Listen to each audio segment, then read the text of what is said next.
My name is Naomi Clarke, and I want to tell you about the 18 months that changed my life.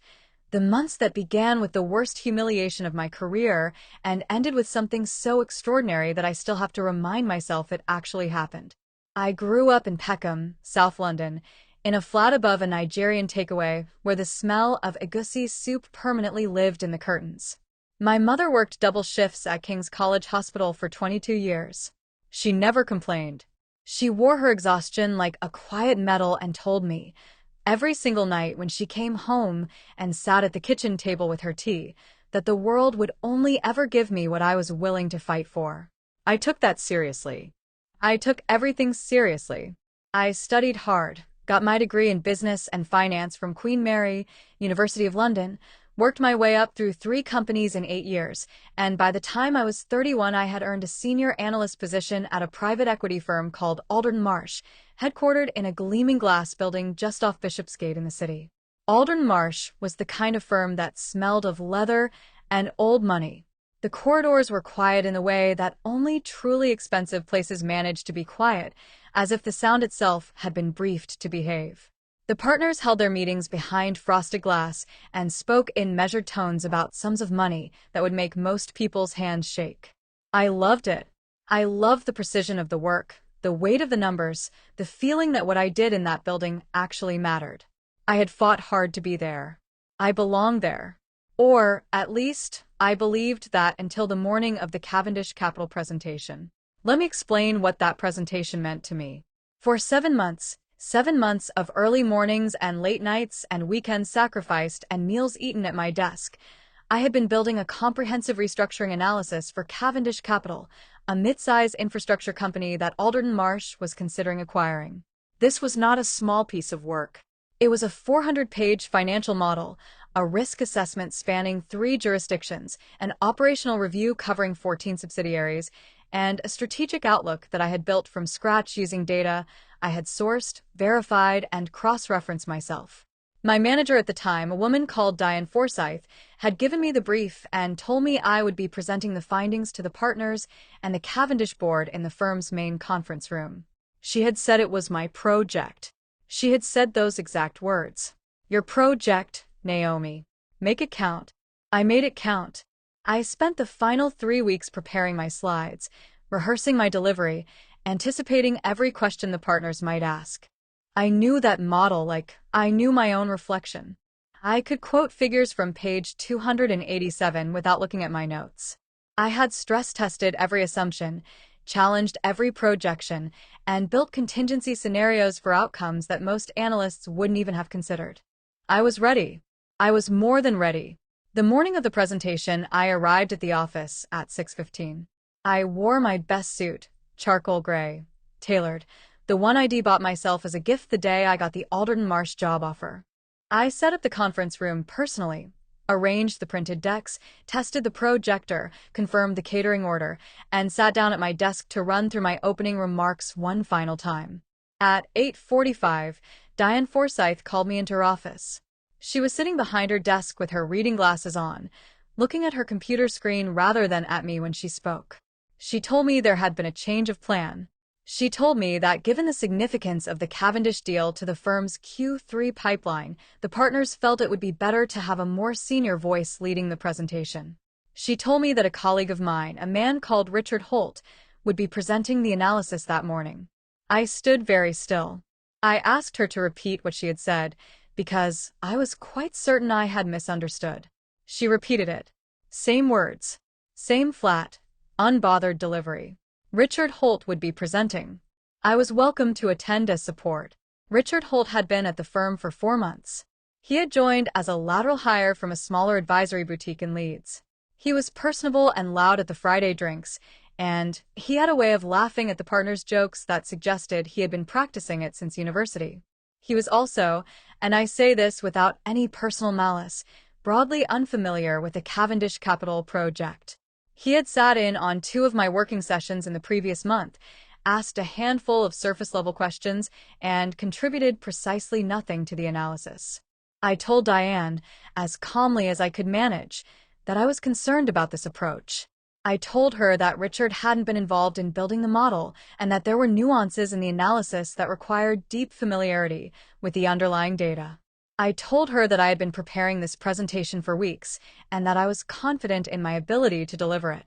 She looked at me then, Over the top of her reading glasses, with an expression that I can only describe as mildly irritated patience, as though I were a child who had misunderstood a simple instruction.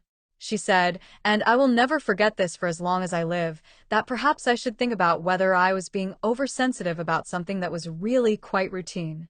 She said the partners needed to see Richard step up, and this was a good opportunity for that. She said I would get other chances. And then, before I could respond, she said something else. She said she had actually been meaning to have a broader conversation with me about my communication style because some of the partners had fed back that I could come across as a little, and she paused here, choosing her word with the precision of someone selecting a weapon, intense. I had spent 7 months building an analysis that would have impressed anyone in that industry, and the word she chose to describe me was intense. I thanked her for the feedback. I said it with a straight face and a level voice, and I walked out of her office, and I went to the bathroom on the 14th floor because it was the one that nobody used, and I gripped the edge of the sink and looked at myself in the mirror and breathed. I did not cry. I want to be clear about that. I breathed, and I straightened my jacket, and I went back to my desk.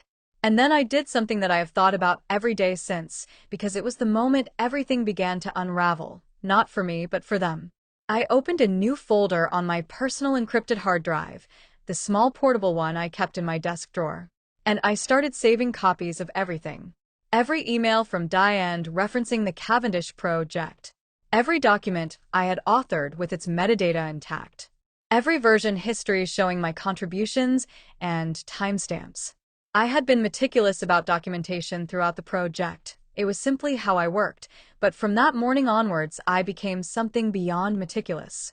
I became precise with the deliberate purpose of someone who already understood, at a quiet and cellular level, that they were going to need evidence. I went to the conference room, and I sat through the presentation. I watched Richard Holt stand at the head of the table and present 7 months of my work. He used my slides. He spoke my words. He stumbled twice in the opening section on leverage ratios, the part one could have delivered in my sleep, and I watched Diane, seated to the right of the senior partner, give him a small, encouraging nod as he found his footing again. The Cavendish board representatives asked questions. 2 of those questions Richard couldn't answer. He looked around the room with that confident smile slightly dimmed, and both times Diane intervened smoothly and redirected, and both times the answer she gave was something I had written, word for word, in the supporting notes section of the deck. The presentation was well received. The partners were pleased. Afterward, in the glass corridor outside the conference room, I watched the senior partner, a tall, silver-haired man called Edmund Straw, shake Richard's hand and tell him it was a strong showing. Nobody shook my hand. Nobody spoke to me at all, except for one of the Cavendish board members, a quiet man who had been sitting at the far end of the table and who caught my eye as the room emptied out. He introduced himself as Patrick Osei. He said the analysis had been genuinely impressive and asked whether I had been involved in building it. I said yes. I said I had built it. He nodded slowly, with a particular quality of attention that some people have, the kind that tells you they are actually listening, rather than simply waiting for their turn to speak. He gave me his card and said that if I ever wanted to connect professionally, he would welcome that. I put his card in my jacket pocket and thought nothing more of it that day, because what filled my mind for the rest of that day, and the whole of the week that followed, was something that happened at the post-presentation drinks in the office kitchen. I had been standing near the coffee machine, slightly apart from the main group, when I overheard Diane speaking to one of the other senior associates. She didn't see me. Or perhaps she did and didn't care. I have never been entirely sure. She was saying, in the low conversational register of someone who considers themselves safe, that she did sometimes wonder whether Naomi was quite cut out for client-facing work. She said that there was something about the way I presented myself that could make rooms uncomfortable. She said she thought I was talented. She wanted to be fair, but that certain roles required a certain kind of ease that was difficult to teach. The other associate murmured something I couldn't hear. Diane said, in the same measured tone, "You know what I mean." She didn't say what she meant explicitly. She didn't need to. I had been in enough rooms, in enough careers, to know exactly what she meant when she said certain roles required a certain kind of ease that was difficult to teach. I had heard that kind of meaning spoken in 100 different coded ways over the course of my professional life. I was familiar with the way it was wrapped in the language of vague professional concern, deployed so lightly that if you ever named it plainly you risked being told, again, that you were being oversensitive.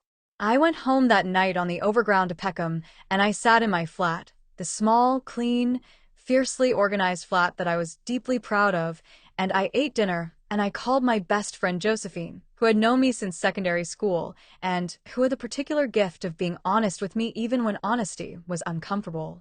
I told her everything. The presentation, the handover to Richard, the conversation in the kitchen. Josephine listened without interrupting, which is her highest form of respect. When I finished, she was quiet for a moment. Then she said, "Naomi, what do you want to do about it?" I told her I wanted to do something that couldn't be undone. I told her I was tired of absorbing things quietly. I told her I was going to make sure that what had been done to me was documented, visible, and addressed, not just for me, but in a way that meant nobody else who came through that firm would have the same thing done to them without consequence. She said, "Then let's think carefully. Don't move until you're sure of your ground." That was good advice. I spent the next 3 weeks being very quiet at work. I was polite. I was professional.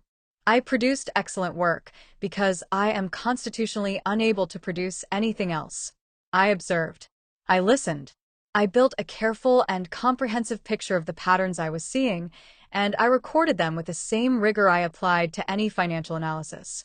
What I was documenting was not complicated, but it was consistent. Richard had been assigned to 2 more projects that were substantially built on the preparatory work of junior and mid-level analysts, both of them women, both of them from minority ethnic backgrounds. In both cases, the credit in client-facing materials flowed predominantly to Richard. In both cases, the analysts themselves were described in internal communications in terms that subtly questioned their suitability for senior roles. I found one email from Diane to Edmund Straw in which she described a colleague of mine, a brilliant woman called Fatima who had a master's degree from the LSE and 8 years of experience, as needing to work on her executive presence before she could be considered for promotion. I found that email because Fatima, once I had a careful and honest conversation with her over lunch near Liverpool Street, showed it to me herself. She had been holding on to it for 6 months, not knowing what to do with it, feeling exactly as I had felt, as though naming what was happening would cost her more than enduring it. We were both wrong about that. We just hadn't known it yet. I also did something else during those 3 weeks. I contacted an employment solicitor. Not a large corporate firm, a specialist practice in Holborn that had a strong reputation in discrimination and whistleblowing cases. The solicitor I met with was a woman called Dr. Amara Patel, and from the moment I sat down in her office and began laying my documentation on the table between us, I could see from her expression that she understood the shape of what I was bringing her. She asked precise questions. She took careful notes. She told me that what I had was not nothing, and that whether it was enough would depend on how methodically we approached the next steps. I asked her what the next steps were. She told me, and I listened, and I went home, and I began. The first thing I did was submit a formal internal complaint through Alderton Marsh's HR department. I did this not because I believed the internal process would resolve anything, I had no particular illusions about that, but because it was a necessary procedural step, and because Dr. Patel had advised me that demonstrating that I had followed internal channels first would matter significantly if this escalated further. I submitted the complaint in writing. I attached 14 supporting documents. I named specific instances. I used specific dates, specific emails, specific language. I did not use emotional language. I did not characterize anyone's intentions. I described behaviors and outcomes with the flatness of an analyst presenting data, because that is what I am, and because I knew that the precision would be harder to dismiss than anything more personal. The HR department acknowledged receipt within 24 hours. An internal investigation was opened. I was told it would be handled with full confidentiality. Within 48 hours, Diane Forsyth called me into her office. She was different this time. The easy authority she usually carried had developed a slight tremor at its edges, the way a building sounds different when something inside its structure has shifted. She told me she understood I had raised some concerns. She told me she hoped we could handle things constructively. She used the word collaborative several times. She asked whether there was anything she could do to address how I was feeling. I told her, politely, that I had submitted a formal complaint and that I thought it was most appropriate for the process to take its course. I told her I didn't think it would be proper for us to discuss the substance of the complaint informally. I thanked her for her time, and I stood up and I left. I could see as I walked out that she hadn't expected that. She had expected, I think, that I would soften, that I would be grateful for the gesture of an olive branch, that I would reassure her that things were fine, that I would choose the path of least discomfort the way I had been choosing it for years. The realization that I had decided not to must have landed with a weight she hadn't prepared for. The internal investigation took 6 weeks. During that time, I continued working quietly and competently, and I also continued to document. Fatima had by that point formally joined my complaint as a second complainant, and I had become aware, through careful and appropriate conversations, of 2 other women in the firm who had experiences they were willing to put into writing. I also, about 4 weeks into the investigation, received a phone call I hadn't expected. The call was from Patrick Osei. He was, I had learned in the weeks since the Cavendish presentation, not a minor figure. He was on the Cavendish Capital Board as a non-executive director, but his primary role was as the managing director of a mid-market private equity fund called Osei Partners, which he had founded 12 years ago and which managed assets in excess of £2.3 billion. He was, by any measure, a serious person in my industry. He asked me how I was getting on at Alderton Marsh. I said, carefully, that it was an interesting period. He said he suspected as much.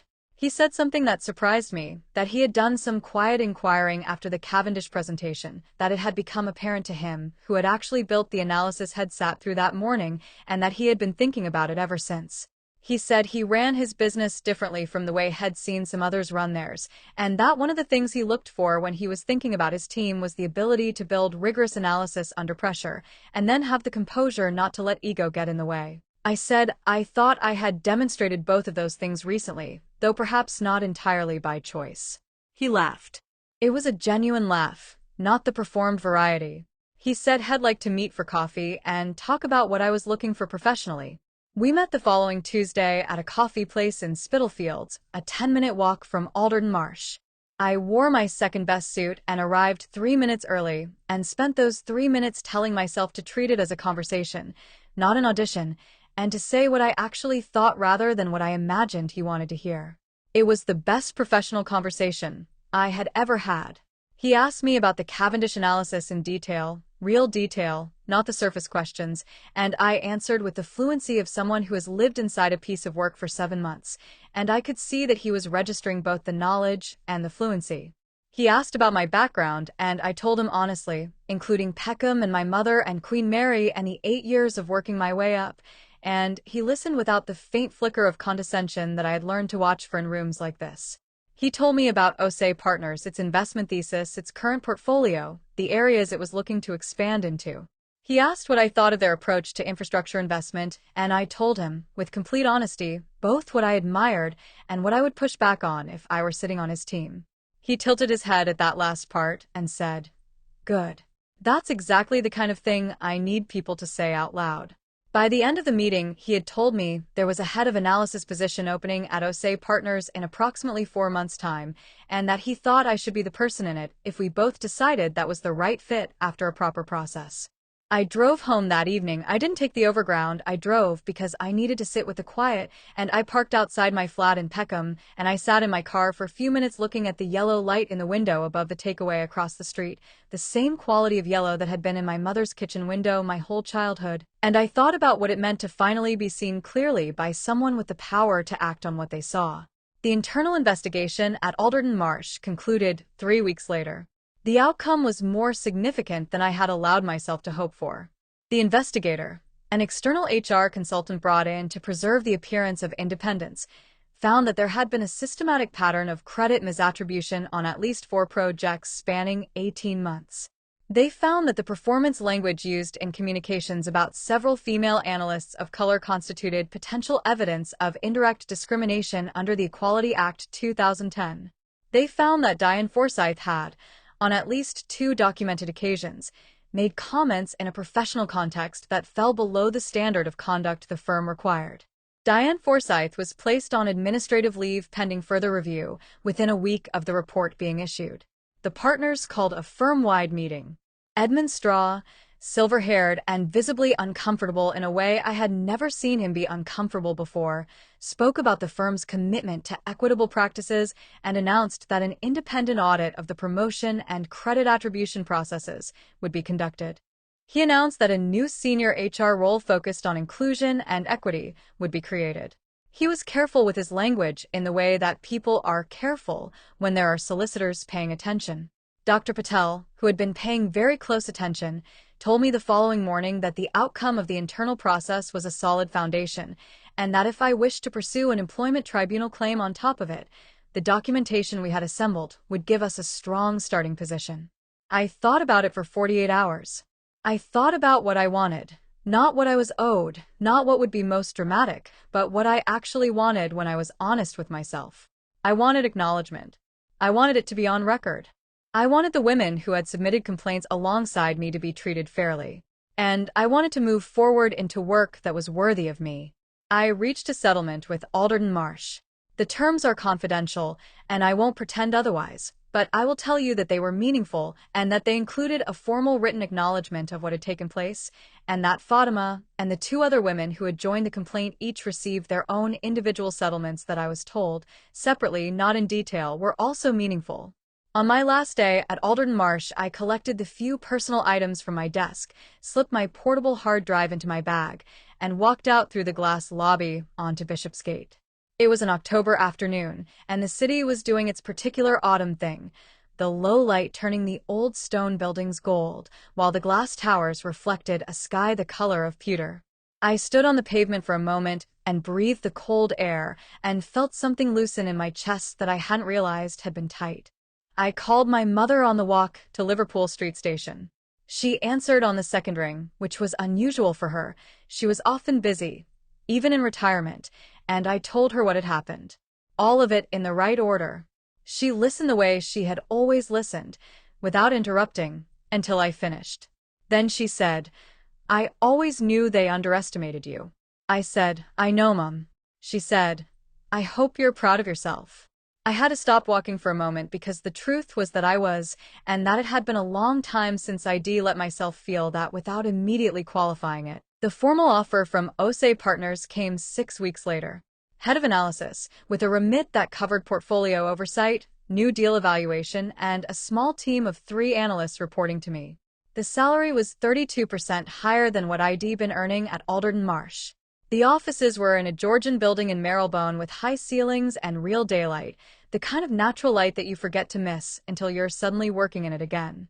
My first week at OSE Partners, I sat in on a portfolio review meeting and Patrick OSE asked me, in front of the full team, to give my assessment of a proposed infrastructure acquisition in West Yorkshire. I had had the materials for 6 days. 6 days is not 7 months, but it was enough for someone like me. I gave my assessment. I spoke for 11 minutes. I covered the financial model, the operational risks, the strategic rationale, and I raised 2 concerns about the due diligence process that I thought warranted further investigation. When I finished, there was a brief silence, and then one of my new colleagues, a man called Declan who had been at the firm for 5 years and had the sort of quiet competence I respected enormously, said, "Those 2 concerns are exactly the ones I hadn't been able to articulate." Thank you. Patrick caught my eye across the table. He gave me a small nod. Not the encouraging nod of a manager propping up someone who's struggling, the nod of one professional to another that says, "Yes, exactly, that's why you're here." I want to tell you about the day, 6 months after I joined OSE Partners, that I ran into Diane Forsyth. I was walking through Marylebone High Street on a Thursday lunchtime, heading back from a sandwich shop with my lunch in a paper bag, when I saw her coming toward me on the pavement. She had left Alderton Marsh, that much I knew from industry contacts, and I had heard, through the kind of quiet information that circulates in the city, that she was consulting independently and finding it slow going.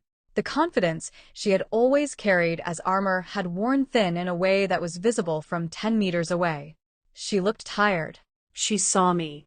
There was a moment, very brief, a second at most, where I watched something move through her expression. A calculation, an assessment of the situation. She stopped. She said hello, and that I was looking well, and that she hoped things were going well for me. I said thank you. I said I was very happy where I was. I said I hoped she was doing all right. There was a pause in which it was possible to feel the weight of everything that had passed between us without either of us saying it aloud. She said she had thought about things a lot, and that she hoped I knew that she had never intended. And here she paused, searching for the landing place that would make what she was about to say feel like something other than what it was. I waited, patiently, without helping her find it. She said she hoped there were no hard feelings. I thought about all the ways I could respond to that. I had, in the private theater of my imagination, run through many of them over the preceding months. The versions that were devastating, the versions that were cold, the versions that were honest in ways that would have required her to fully confront what she had done. I had written and discarded many responses in my mind. What I actually said was this: I hope you find a way to do better in future. Not for her sake. For mine. Because I had worked out over those months that the version of me who needed to be devastating was the version who was still controlled by what had been done to me. And that version of me had done her job, had documented and challenged and sat with solicitors and built an unflinching record, and now she could rest. I walked back to my Georgian office building in Marylebone with my lunch, and I sat at my desk in the real daylight and I ate my sandwich, and I opened the analysis I was working on. It was mine. Every word, every figure, every line of reasoning. It had my name on it, and it would be presented by me, and the credit for it, when the work proved itself right, as it always did, would belong entirely to me. I want to say something to you before I finish, because this story isn't really about vindication, even though it has the shape of a vindication story. It's about what happens when you decide that your documentation is going to be as rigorous as your analysis. When you decide that you are going to apply the same precision to the injustice being done to you that you apply to every other problem you are given. When you stop waiting for someone with power to notice what is happening and instead create conditions in which it cannot be ignored. I think about my mother sitting at the kitchen table with her tea after a double shift, telling me the world would only give me what I was willing to fight for. I think about the 14-year-old girl who heard those words and absorbed them as a call to work hard, to earn, to prove herself through output and excellence. And I think about the 31-year-old woman who sat in a Holborn solicitor's office and understood that fighting for what you've earned is not the same as working quietly and hoping someone notices. Fighting is documentation. Fighting is precision.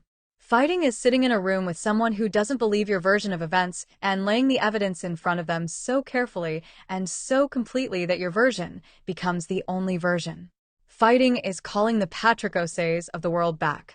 Fighting is knowing your own worth so thoroughly that when someone tries to diminish you, there is not enough room for their diminishment to find a foothold. Fatima, by the way, is doing extraordinarily well. She left Alderton Marsh 2 months after I did and joined a financial services consultancy in Canary Wharf, where she was promoted within 6 months. We have lunch regularly, still near Liverpool Street, because we're both creatures of habit and because the Malaysian place we found during the investigation does a laksa that we have agreed no rational person should give up. Declan, who said I articulated his unarticulated concerns in my first portfolio review, has become a genuine professional ally and a friend of the kind you're lucky to make in your 30s. Patrick O'Seas runs his business the way he said he does, and I have seen enough of it now to tell you that it's real and not performed. Talent is what he's interested in. Not the performance of authority, not the appearance of ease, not the careful social fluency that Diane Forsyth believed was what serious rooms required. Actual talent, applied honestly and rigorously, is what matters in his rooms. I fit there. I have always fit in rooms like that. The only problem was finding one. Richard Holt, as far as I know, is still at Alderton Marsh. I bear him no particular animus. He was a vehicle for something that was always going to happen to me sooner or later, And what he did, perhaps without fully understanding what he was doing, was precipitate a chain of events that led me out of a place where I was being held small and into a place where I could finally be the full, unabbreviated version of myself. In that sense, he did me a favor that Diane Forsyth certainly didn't intend. My name is Naomi Clarke. I grew up in Peckham, above a Nigerian takeaway, with a mother who wore her exhaustion like a quiet medal and told me the world would only give me what I was willing to fight for. I am now, at 33, the head of analysis at a firm that values what I bring to it, doing work that is genuinely consequential, with my name on every piece of it. And when I walk through Bishopsgate now, which I do sometimes because the city is the city and you can't avoid it entirely, I walk through it at full height, without the particular compression that used to come from spending your days in a place that wanted you smaller. That is what happened next. And I think it was, by any measure, incredible.